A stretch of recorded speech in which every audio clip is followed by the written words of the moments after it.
Bienvenidos amigos de la tertulia, el espacio para compartir poesía, libros, cine, series y otros placeres para el espíritu. Estamos transmitiendo completamente en vivo a través de la señal de Radio WAPS en el 1180 de amplitud modulada.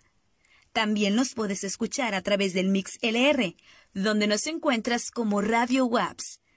Nos puedes ver en vivo en la página de Facebook Comunicación Radio WAPS. Los dejamos en la grata compañía de nuestros tertulianos, Alexia Almada y Luis Fernando Gómez Cota. ¡Comenzamos! Bienvenido.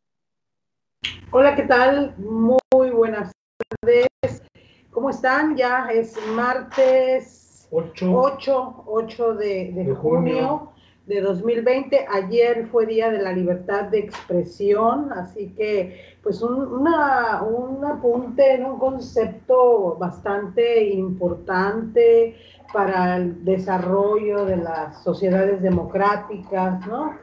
Y fíjate que ayer leía una publicación de nuestra querida Krista González Robinson sobre el tema de la libertad de expresión y de la celebración de este día. Y una de las cosas que me llamó la atención es este concepto de la autocensura, ¿no? Y de cómo, a pesar de que vivimos en una sociedad democrática donde hay, digamos, en el nivel de lo legal, ¿no? Y que pues está, digamos, condenado, ¿no? Legal y socialmente que se coarten tus libertades y tus derechos a la libre expresión. Lo que también es cierto es que de alguna manera prevalece todavía ciertos espíritus autoritarios en diversos niveles, ¿no? de la estructura de la sociedad, ¿no? No solamente en el ámbito de las instituciones o de la política, sino en diversos niveles de las estructuras de la sociedad.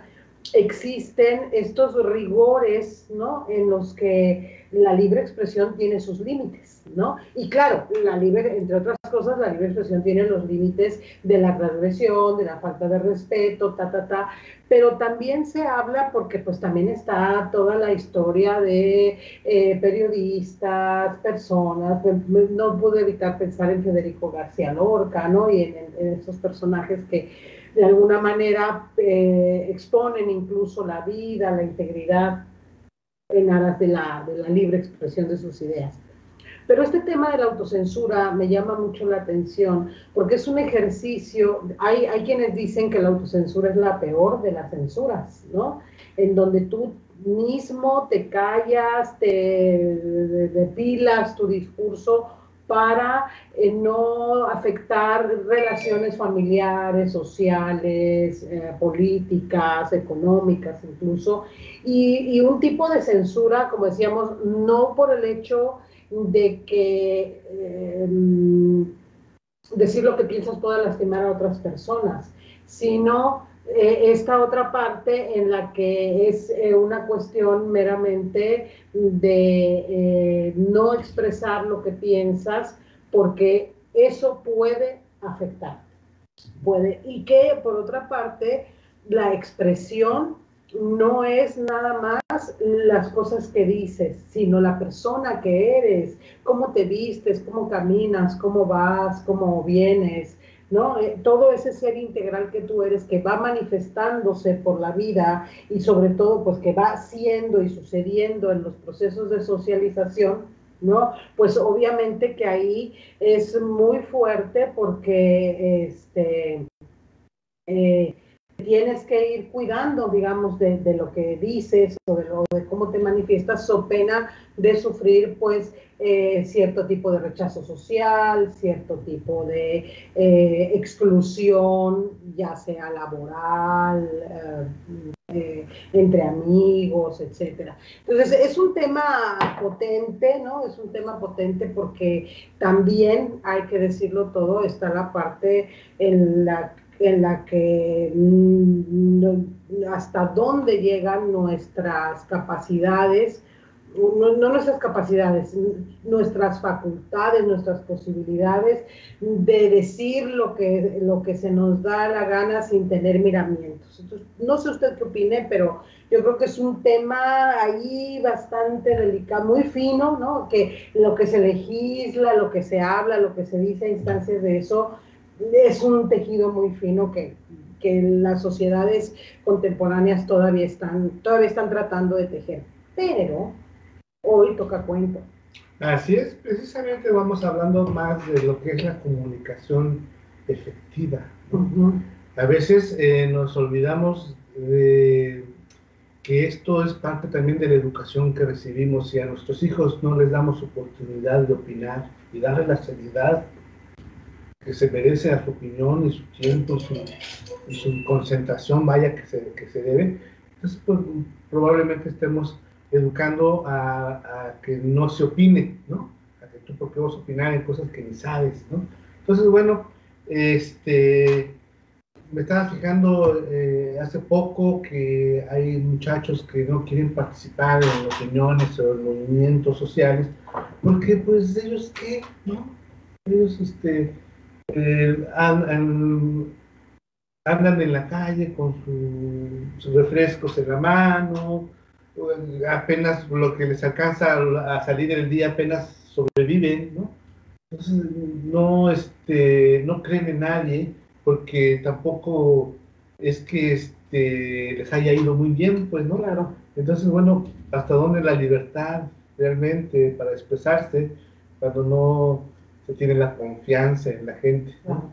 Fíjate que, perdón, antes de que lo leas, porque viene a cuentas rápidamente, perdón, voy a mutear esto, discúlpenme ustedes. Ayer un compañero del doctorado presentaba un trabajo sobre la actividad minera y la criminalización de las personas, de los jóvenes, ¿no? En esos lugares que tenían que ver, por ejemplo, con la desobediencia, si los trabajadores de las minas no se comportaban como el patrón, el ejercicio del poder, pues, ¿no? Entonces, la criminalización a instancias del ejercicio del poder. Lo vamos a invitar a Salvador un día de estos para que nos platique de su tesis. Perfecto. Bueno, algo tiene que ver también este cuento con la comunicación. Es un cuento muy serio, espero no sea tan profundo que cause ese aburrimiento, ¿no? Dice, este cuento se llama W.C. Ok. Una familia que veraneaba en Escocia vio una casa de campo en venta y decidió comprarla. Pero aunque ya la habían visitado, no recordaron en el momento necesario en dónde quedaba el W.C. Y decidieron, antes de adquirirla, escribirle al vendedor que les había mostrado la casa para que les indicara en dónde estaba tan importante el lugar. Sucedió que el dueño era capellán de una iglesia llamada Whitechapel.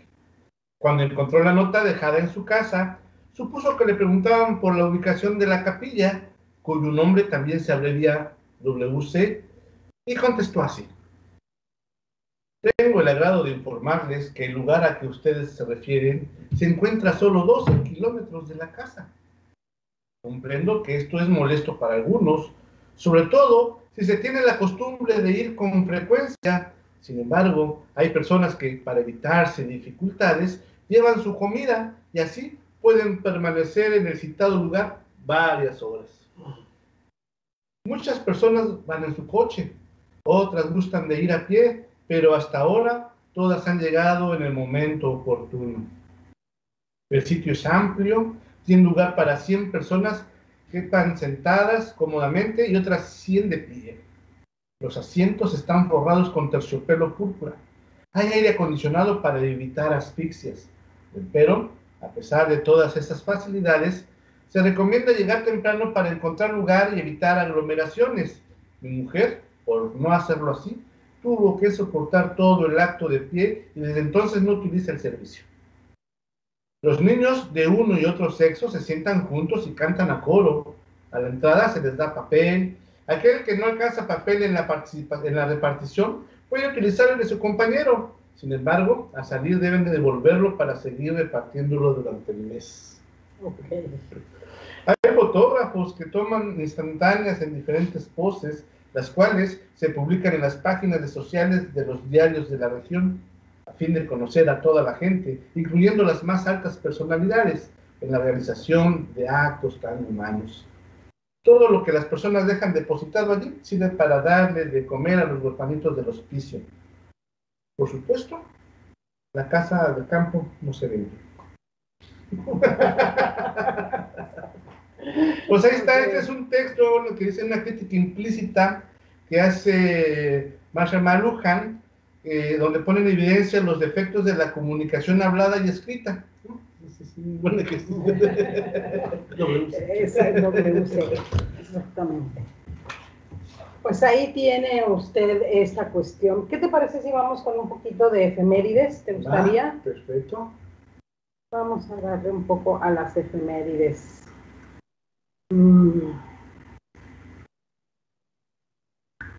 Pues tenemos aquí... Ay, no, tenemos lo del menudo también. Ajá. Pero claro, con efemérides, ¿verdad? Sí, señor. En 1632 muere el profeta Mahoma, fundador del Islam, cuyas enseñanzas reveladas por Alá están registradas en el Corán. Él nace en 571. Así que él era un analfabeta, que andaba por el pueblo, pero conocía bien las religiones cristianas y judías, entonces hay como una gran experiencia de las religiones con las que a partir de entonces hace su propia religión, ¿no? El Corán. Exactamente. Me llama la atención que era analfabeta. Claro, pero también hay que tener en cuenta que es ser analfabeta hoy día, ¿no? Y que es ser analfabeta en los tiempos del profeta Mahoma. Exacto. ¿No? Porque, lo digo por ejemplo, porque a lo mejor pues no sabía leer y escribir, pero había una gran cantidad de conocimiento que se transmitía a través de la tradición oral. Así es. ¿No? Entonces, y de conocimiento muy profundo sobre la cultura, sobre la historia de esos pueblos. Entonces, son épocas tan antiguas que probablemente había mucho tiempo para la contemplación, para la escucha, para todo este tipo de cosas que le permite a una persona como él no requerir, digamos, la lectoescritura. Digamos que la iluminación no solamente podría llegar a través de la escritura, ¿no? Claro, y de la lectura, porque estamos hablando del año 632, es decir, todavía no había estas ideas de la alfabetización y de, ¿no? Es decir, la agudeza de pensamiento que haya tenido el profeta, pues no abrevó de libros, ¿no? Exacto. Bien. En 1625 nace el astrónomo italo-francés Gian Domenico Cassini, quien descubre 4 satélites de Saturno a la zona oscura entre los anillos A y B del mismo planeta, e idea una primera ley sobre la refracción astronómica. Murió el 14 de septiembre de 1702. Qué interesante, qué poder de visión. Él tiene visión. En 1809 fallece el filósofo político e independentista estadounidense de origen británico, Thomas Paine, autor de Derechos del Hombre de 1776 y Sentido Común y la Edad de la Razón. Nace el 29 de enero de 1737.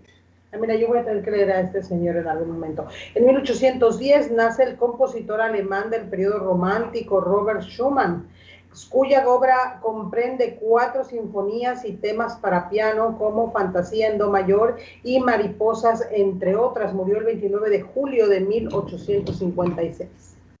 Y en 1816 nace Manuel Orozco Iberra, destacado historiador y arqueólogo mexicano, autor del Diccionario Universal de Historia y Geografía y Apuntes para la Historia de la Geografía de México. Él muere el 27 de enero de 1881.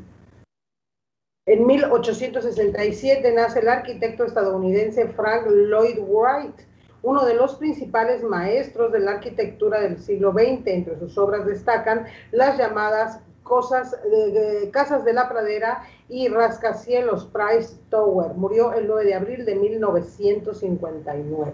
En 1873 nace el escritor español José Martínez Ruiz Azorín, uno de los máximos representantes del grupo al que se denomina Generación del 98.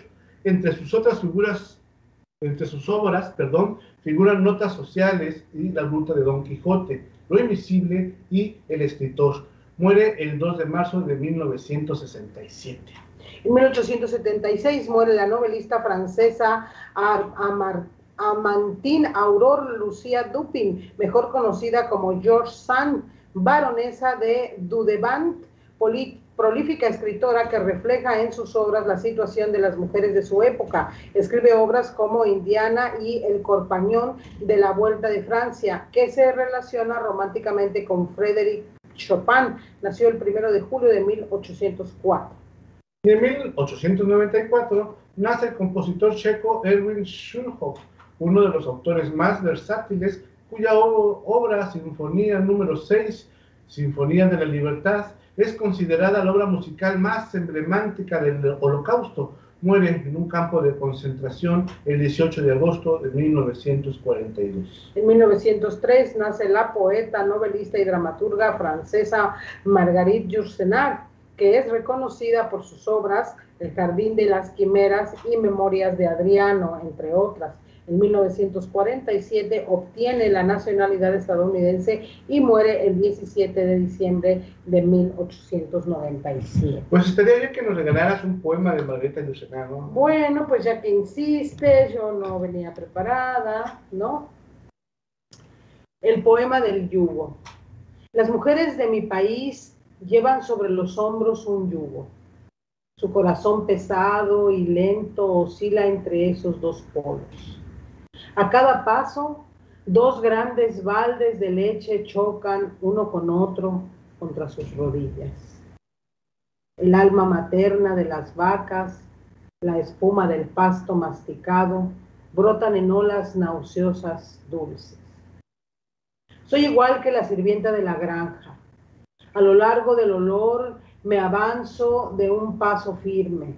El balde del lado izquierdo está lleno de sangre. Puedes beber y saciarte de este pujante jugo. El balde de al lado derecho está lleno de hielo. Puedes inclinarte y contemplar tu rostro lazo. Así voy entre mi destino y mi suerte, entre mi sangre caliente y líquida y mi amor limpiando muerto. Y cuando esté segura que mi espejo, mi bebida, pueden ya distraer o sosegar tu corazón salvaje, no quebraré el espejo resignado, no volcaré el balde donde sangró toda mi vida, iré llevando mi balde de sangre en la noche negra, ahí donde están los muertos que en él a beber vendrán. Iré donde están las olas con mi balde de hielo, el breve gemido de la orilla será menos dulce que mi llanto. Un rostro pálido, grande, se asomará a la duna, y ese espejo que ya no quieres reflejará la paz calma de la luna. Ahí tiene. Margarita Yourcenar. Vamos a leer este que es erótico, digo, ¿por qué no? Sí. Tú la avispa y yo la rosa, tú el mar, yo la escollera. En la creciente radiosa, tú el fénix, yo la hoguera. Tú el narciso y yo la fuente. En mis ojos tú brillando, tú el río y yo el puente. Yo la onda en mí nadando, tú el sol y la sal y en los labios el caudal del rumor meciendo el fuego. Yo el pájaro y el cielo azul cruzando su vuelo, como el alma atiza en el fuego. ¡Ah, qué bonito! ¡Qué cosa, ¿no? Se siente la onda del río ahí sobre el sol ahí acariciándole. Y que bueno, es erótico el poema, pero también está hablando de roles más allá de únicamente el aspecto erótico, ¿no? Está obviamente estamos hablando de un momento histórico específico, entonces está hablando pues en una relación un poco de dominancia, un poco de, no porque, pero eso va un poco más allá, me parece a mí, que lo meramente erótico, creo yo, digo yo. Pues, Margarita Yourcenar. Así es. En 1910 nace la escritora chilena María Luisa Bombay, figura clave de la literatura de su país en el siglo XX. Su narrativa se centra en los conflictos femeninos dentro de una atmósfera de irrealidad, ensueño y fantasía. Sus obras más destacadas se recopilan en La última niebla y La amortajada. Murió el 6 de mayo de 1980. En 1916 nace el biólogo británico Francis Crick, quien recibe el Premio Nobel de Medicina en 1962 por sus trabajos acerca de la estructura molecular del ácido del succinylnucleico ADN. Él muere el 28 de julio de 2004. Algunos de sus colaboradores cercanos, un supercaliforniano muy querido por la comunidad, y algún día vinieron a la universidad a dar sus colaboradores a dar una presentación de un libro muy interesante. Oh, mira, por ahí debe estar en los anales de la universidad esos documentos con toda seguridad. En 1936, ay, se me movió. En 1936 nace el físico estadounidense Kenneth Giles Wilson, autor de la teoría acerca de los fenómenos críticos que tienen lugar durante las transiciones de fase, aportación que le valió el Premio Nobel de Física en 1982. Él muere el 15 de junio de 2013. Fíjate qué importante la divulgación científica, ¿no? Exactamente. Justamente hace rato estábamos platicando sobre ese tema de la divulgación de la ciencia en una clase, y bueno, hay posturas, y creo que está muy padre el debate, porque bueno, por un lado está, digamos, la idea de, bueno, divulgar significa entregar al vulgo, ¿no? Para todos, ¿no? Pero también implica el concepto de vulgarizar, ¿no? Porque proviene de la palabra vulgo, ¿no? Entonces, la divulgación científica siempre está como en esa especie de disyuntiva entre frivolizar, digamos, reducir, ser demasiado reduccionista, en ese afán por llevar la ciencia, dicen por ahí algunos estudiosos de la divulgación científica, de llevar la ciencia a públicos legos, es decir, a las personas que no sabemos nada de astronomía, por ejemplo, ¿no? O de física cuántica, o la que usted me quiera decir, y entonces, ¿cómo llegar a esos públicos legos, sobre todo a los desinteresados, ¿no? A los que no les interesa la ciencia, no están interesados en la comunicación de la ciencia, y bueno, no la comunicación de la ciencia, porque hay una distinción entre comunicación de la ciencia y divulgación de la ciencia, ¿no? La comunicación de la ciencia se entiende como un proceso entre pares, ¿no? Y la divulgación se refiere como este proceso hacia otros. Pero en ese camino hay que parafrasear, hay que traducir lo que está en lenguaje técnico al lenguaje cotidiano, y en ese paso puede haber un desvirtuamiento, un desvirtuarse de lo que, ¿no? O un frivolizarse de los términos, que al parecer en ese filtro que es la divulgación, quién sabe si el pensamiento del investigador o del científico está llegando cabalmente, digamos, al público al cual se pretende involucrar. Y por otro lado está, ¿qué función cumple la divulgación de la ciencia? Si es meramente informativa, ¿no? Entonces, pues solamente da información, pero no construye pensamiento científico. Entonces, a nivel cognitivo, digamos, ¿cuál es la aportación social de la divulgación de la ciencia? Si es nada más dar información como para que las personas tengan ciertos datos, ¿no? O si bien es algo que tiene que ver con reconfigurar las estructuras de la mente de las personas, pues, ¿no? Que eso implica la formación del pensamiento científico. Por un lado, pensamos que la formación del pensamiento científico está reservado a un grupo reducido de personas que son los científicos, ¿no? Y por otro lado esperamos una población que tenga el sistema de referencia suficiente y necesario para entender las comunicaciones de la ciencia. Entonces es una vuelta bastante interesante que tiene su qué ver, pero bueno, hay personas que piensan que es muy importante la divulgación de la ciencia, a como dé lugar, ¿no? Y de hecho, pues hay niveles, ¿no? Hay niveles muy elevados de la misma divulgación científica, ¿no? De textos, formatos y con lenguajes que si no es bien no es para especialistas, sí es para personas muy interesadas, ¿no? Y muy informadas ya. Y luego hay otros niveles en los que puedes estar hablando para un público en general, en donde estás tratando de pasar la información, y hay, por ejemplo, discursos diseñados para niños, jóvenes, ¿no? Todo este tipo que buscan, pues, acercar,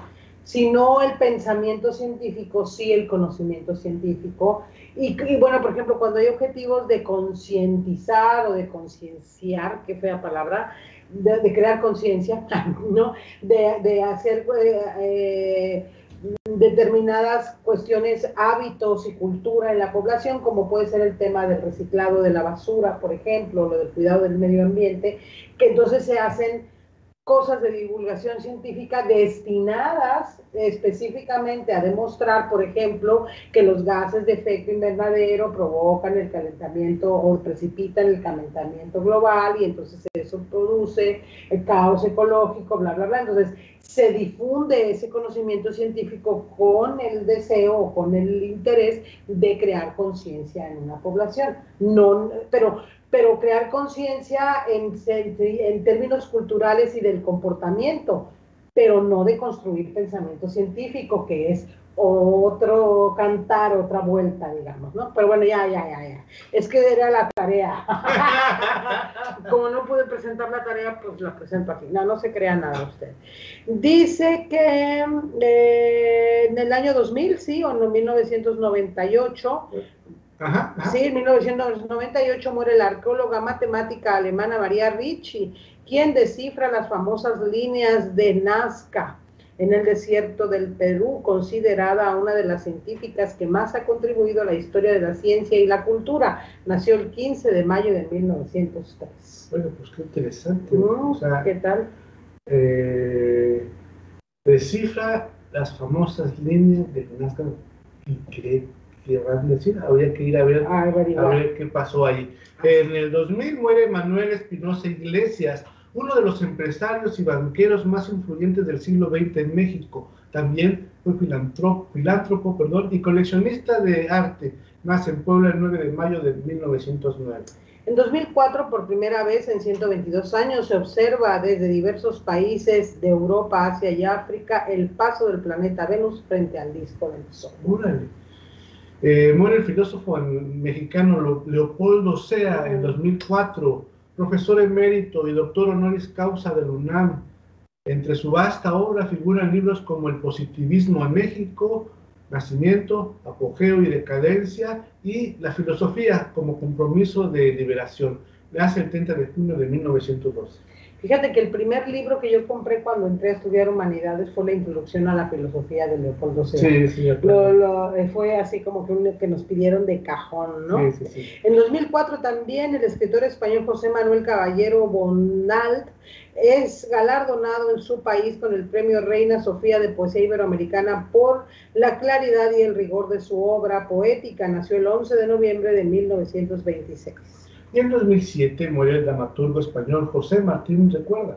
Entre sus obras figuran Las salvajes en el puente San Gil, El teatrito de Don Ramón y La reina soñada. Él nace el 17 de junio de 1926. En 1909, la filóloga académica mexicana Marguerite Frank obtiene el Premio Internacional Menéndez Pelayo. Entre sus obras se encuentran Entre la voz y el silencio, La lectura en tiempos de Cervantes y Nuevo corpus de la antigua lírica popular española.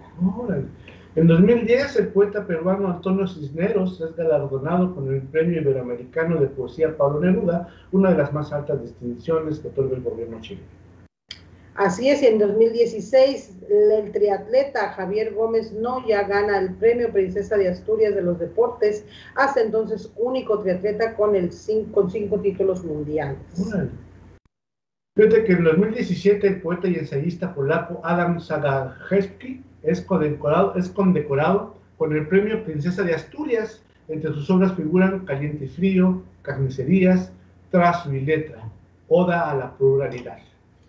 En 2018 muere Anthony Bourdain, chef reconocido por su labor como escritor y presentador de programas, muy sonada su fallecimiento, ¿no? Los programas de cocina, entre ellos el más famoso Sin Reservas, con el cual recorrió lugares en los que probó platillos de todo tipo, desde los más caros hasta los más baratos. Vale, pues qué bien, la comida es algo de lo más hermoso que hay en la vida. Y para finalizar, vamos en 2018, abre sus puertas el Museo Morelense de Arte Contemporáneo Juan Soriano, el cual alberga obras de este artista, así como de otros tanto nacionales como extranjeros. Pues ahí tiene las efemérides del día de hoy. Espero que le haya resultado de algún interés este recorrido que hemos